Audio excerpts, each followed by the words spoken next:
I hate fighting. I'm a turtle. I don't like fighting with you. But fighting is important. I know it's important here, but down here in my body, I hate fighting. Yeah, I get that. I wish there was just a blueprint for how to fight and make up.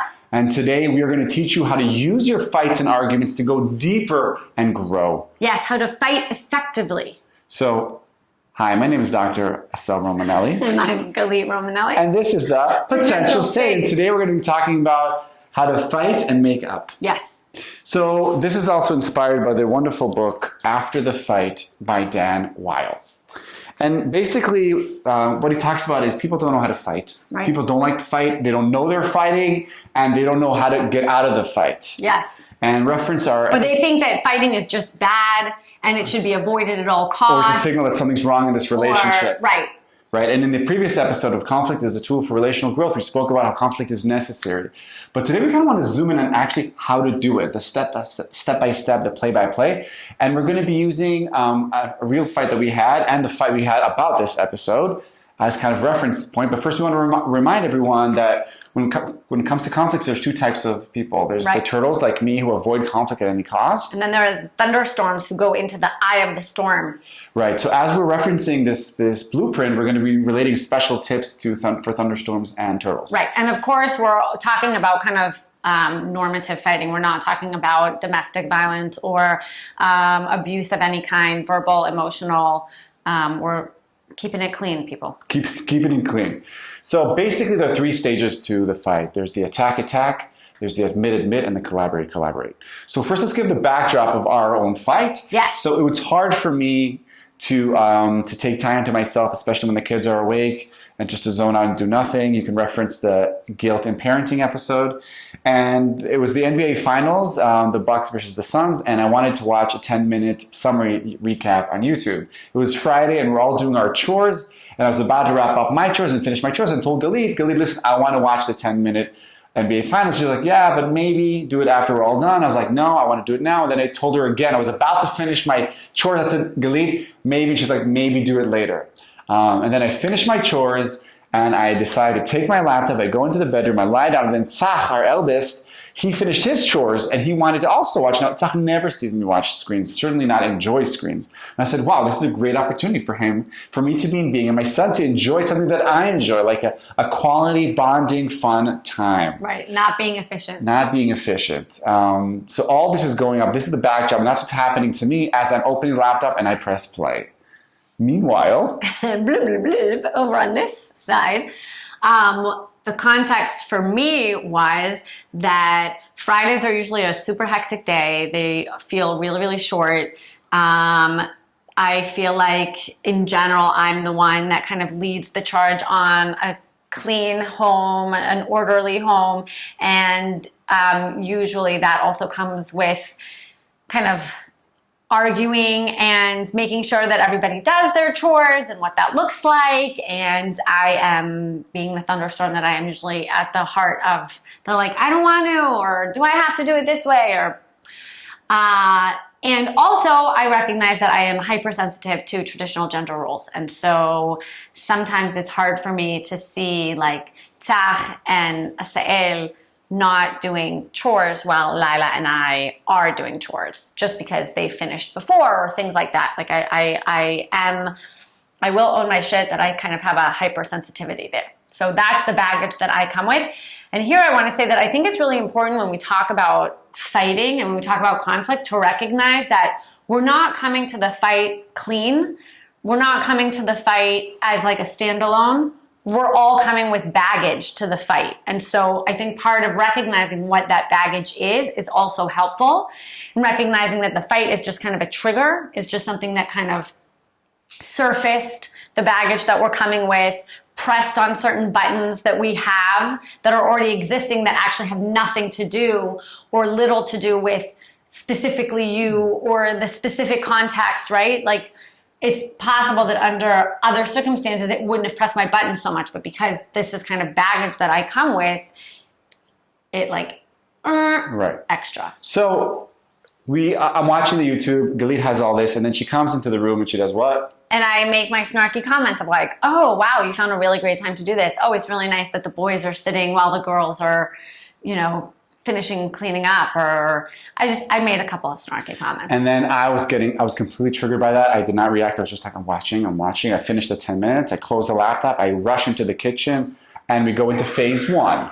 Attack. Round 1. In attack, you basically go for the jugular. You're not using your prefrontal cortex. You're just like, rah, it's this part, exactly. the reptilian It's part of use it. statements. It's like, going for the jugular. It's going for you. You're not listening. Your mom, you, everything you've done. Some F-bombs were thrown on my part. And I wasn't listening to her. I was just yelling and what he says about fighting. A whole lot of red. And what Dan Wile said is fighting is actually good. It's a way to supplement. It's a way to feel. It's a way to also bring back things you wouldn't say. Or we don't. Sometimes we have all these little things we want to talk about, but it's a bit negative. We don't know what to bring in. And sometimes in a fight, it's a way to kind of flush all them out. Surfaces all the. In Hebrew, we call it schlep, which is like all the like yuck. It just like surfaces out, and that's your opportunity to just like get it out. And here I want to say something about, so Mark Brackett in his book, Permission to Feel, he talks about kind of emotions and feelings and how these are kind of vibrations in our body, and that there are emotions that are unpleasant and high energy. And anger is one of those that's high energy and unpleasant. And I think that what we found, or what I experience a lot, is that kind of anger you have to let it out. It has to have an outlet. And so I think that part of kind of the fighting is this outlet to get it out. And, I'm not saying that that's okay to kind of like shout or swear. Shouldn't have done that. But it is an opportunity to kind of, you have to get it out of your system. You have to get it out of your body. Especially for thunderstorms who need to do that. That's the way they actually There has to be a release of that energy. Yes. And anger for women as well is not as simple. Well, I think often, so I'm reading a book called Dance with Anger, and by Harriet Lerner. She talks a lot about women and their anger. And I think a lot of times the message we get is, bottle it down, stuff it down, ignore it. Anger's bad. Anger's dangerous. Don't let it out. You shouldn't, you should be a nice lady and things like that. And we don't allow ourselves these outlets to release that energy. And it literally kind of can stifle us because we just push it down and bottle it up. And that's, body doesn't like that. And for turtles, it's really important to sometimes have that sublimation. Freud talked about sublimation, which is expressing aggression in socially acceptable ways. Like you need to outlet, like a little bit letting that out. It's also a visceral feeling, especially if you've been a little bit emotionally numb. Yeah, do you want to share what the experience was like for you as a turtle to all of a sudden I was like, whoa. And the adrenaline was pumping. I was like, I don't want to listen to you. I was like, bah. And I just felt alive. There was a lot of vitality there. Yeah. And in that phase, Dan Wile reminds us, it's nice to have all these communication rules, but you are not going to remember this when you are flooded. Right. You can check out the episode on survival mind state. Yeah. And what he says also is don't try to talk about the fight when you're in fighting. Just fight it. Just fight it. Realize this is good. This is part of every relationship. This is also part of the normal marital sadism, because the opposite of love is apathy. Right. So hate and love are connected, and sometimes I love you so much and you frustrate me. There's passion there, right? With both feelings, there's tremendous passion, whereas with apathy, there's like flatline. And check out the episode Passion, or Yelling or Passionate. But what I also want to say that I like about Dan Wile's kind of setting is that he sets this container, right, with fight. Like, this is the place, this is the time. Recognize that you have set aside this time. This is the container where you can shout and spew it all out and surface stuff. And if you're the kind of person that does kind of bottle it up, then like, this is the, like, pour it out, let it out, and recognize that that's your time frame. And it's capped, right? It's not endless, which I think is really important to recognize that, it's time bound, it's temporary, it's not going to be like this forever. It doesn't mean that, you're going to continue to hurt each other or say nasty things. It's confined. And so you can allow yourself that space, and you can almost, it's like an agreeable contract that we both agree that in the fight, we can spew it. And choose to see what your partner is saying as like a rough draft or initial draft of other things that are probably happening for them. Like, don't take everything so personal. Like, this is kind of raw, it's a spewing thing, but there's also going to be truths there. You're going to be discovering there are yourself. nuggets. There are nuggets in there. Rough nuggets that will be clarified later in this process. Diamonds in the rough that then can really teach you about, first of all, yourself, right? Like, what's coming up? Right. What have you not said? And also with your partner, like, I remember in the kitchen when you were shouting, you were saying things and I was like, who is this? Like, I've never seen this person. And part of me was like, ew, I don't like this. But part of me was like, wow, this is really, I got really curious because it was a side of you. Of a turtle. That, no, you were full on thunderstorm and you were like, I don't want to hear you. I don't want to hear what you have to say. And you've never done that. I feel and it was so good. It was so like, good. if you can put on your curiosity glasses and just like observe, right? Like hold that duality, it's fascinating. And sometimes when Galit is yelling, I'll mute her in my mind. And anyways, part of curiosity. Okay, that's fighting. Okay, so we had a huge fight. She dropped some F-bombs, and then we kind of split ways. And I think that's really important, right, for recovery, because he talks about recovery time. So I think it's really important to recognize that, like, when you're flooded and you're literally the little red monster and inside out, then like you're not really listening to each other so much. Like, you have to cool down. You have to be able to walk away. And you have to release that energy. So I went out for a walk and I wrote, because that always really helps me. And that lets me kind of like collect myself and breathe again and make sense of what surfaced. And I did some push-ups and I drank some water. And a lot of couples, that's where they finish the fight. They'll either wait 2 hours, 2 days, 2 weeks, and then continue as if nothing happened, or they'll do a little sorry, and never reopen it. So here's where we want to kind of move forward in the process. So this is what Dan Wile calls a recovery conversation, to try to go back into the crucible, go back and kind of dig in and see those diamonds that kind of were emerging from the fight. So the next phase, he calls it admit. Okay, what we call it the ownership phase, right? So we're basically this is a very liminal stage. We have to be very, very sensitive, and we're slowly licking our wounds. And the general idea here is each one of us is kind of owning their own shit. Yes. I only talk about my side of the fight. This is crucial. I statements are really crucial here, and I'm gonna let you in on a little secret. When we were revisiting this fight for this video, we kind of reenacted certain things and kind of as we were going through these stages, and Assael made an I-you statement. He snuck in a little you statement, and we were right back. To attack. We were right back at attack. So, which happens, and I think, and he talks about that as well. Like you might slide back to the attack, which just means that you have not been yet clear on your I statement. And that just is an invitation to go back and figure out, like, what do I need here? What's going on with me? So he basically says, I'm taking responsibility for my side. I'm not saying anything about her responsibility. I'm also trying to see her point of view. So it's a combination of, I'm sorry, I did yell, I wasn't listening to you. And then as you're doing this, and this is where this is our version, you break eye contact and you go into a stream of consciousness and you're trying to understand what Dan Wile calls the missing piece. What was missing for me in this fight that prevented me from listening to you, that triggered me so much? What was my trigger point? For some of us, you can do this in writing. For us, for me at least, it works to talk it out. And what we suggest is I break eye contact and I'm keeping it in eye language, but I'm allowing myself to kind of say, Galit, I want to kind of see what happens. Right. Frame it as like, I'm going inside for a minute and I'm letting you watch, which is super intimate, but I'm having this conversation to try and kind of go deeper and realize, you know, what was missing for me? What did I need at that moment that I wasn't getting?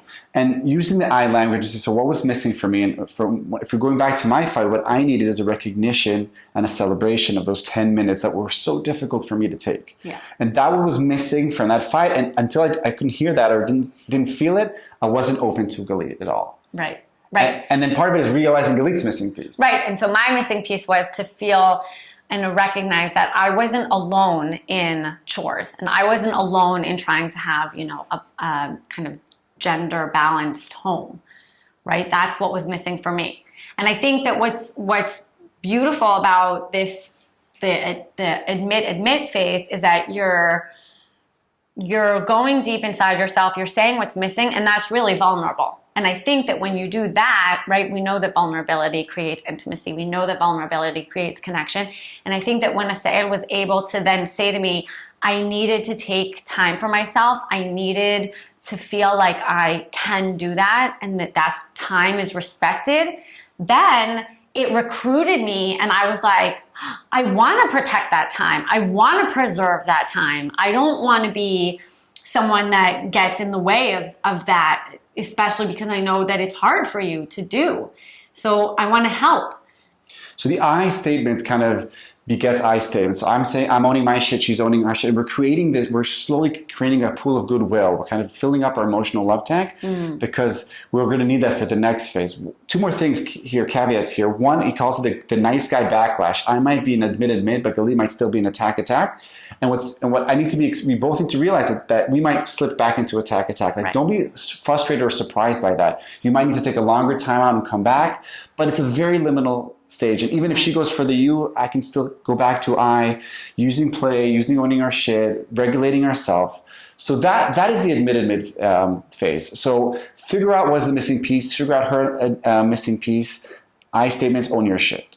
Once you have the admit phase, and this for us took two rounds. It was once in the kitchen, and then we went to the bedroom, and we were kind of slowly, each one of us owning our shit. And then once you do that enough, you get to go to the third phase, which is collaborate. Right. Which is basically going up on the balcony, on the joint platform, and looking at our relationship and looking at that fight. Which is kind of goes back to what I was saying about how when I recognize that I know that this is a challenge that you face, bigger picture, right? Like not specifically with this 10 minutes that you needed, but like, I know that this is something that you're working on. I know that this is something that's hard for you. Then I want to be a part of that. And that's kind of where the collaboration comes in, because I want you to have those moments, and I want you to feel, that you're worthy, and I want you to have those moments where you can take time for yourself and be less efficient, right? So that's kind of the collaboration piece where you can take that more zoomed out and recognize it's not this specific fight. There's a bigger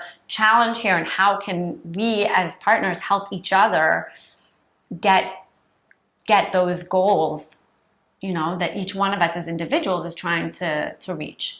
And that's the phase also that I could ask for certain things that I can slowly, gently, with a lot of play, also kind of talk about things I would like from you. Like that's where we can zoom out and go into more also you statements. Like that's where you can look at the relationship as a system. Yeah. And recognize, how am I making this harder for you? How can I make this easier for you? Or that sentence that you say, Assael, really triggers me. So the you statements here sound completely different. Right. We have a lot of goodwill.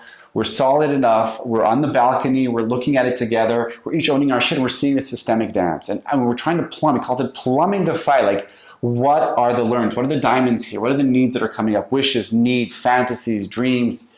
And if we can kind of go through that cycle and know which stage you're in, you will be not only fighting better, but you will actually be... You'll be making up. And you'll be becoming more intimate. You'll have a better understanding of each other.